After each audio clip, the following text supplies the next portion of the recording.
Hello, আসসালামু আলাইকুম। সবাই কেমন আছেন? আশা করি সবাই ভালো আছেন। আলহামদুলিল্লাহ আমরাও ভালো আছি। এই যে আমি ইফতারের জন্য এখানে ডিমের চপ আর আলুর চপ রেডি করছি।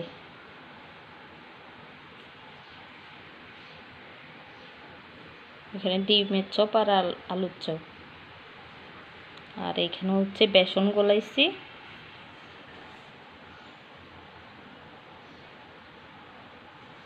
আর এখানে পেঁয়াজের জন্য ডাল মাইখে রাখছি।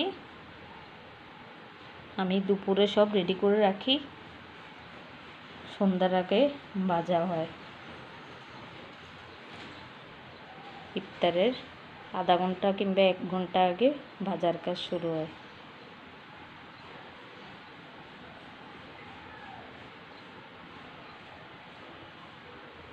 সবাই ভালো থাকবেন, সুস্থ থাকবেন। আল্লাহ হাফেজ।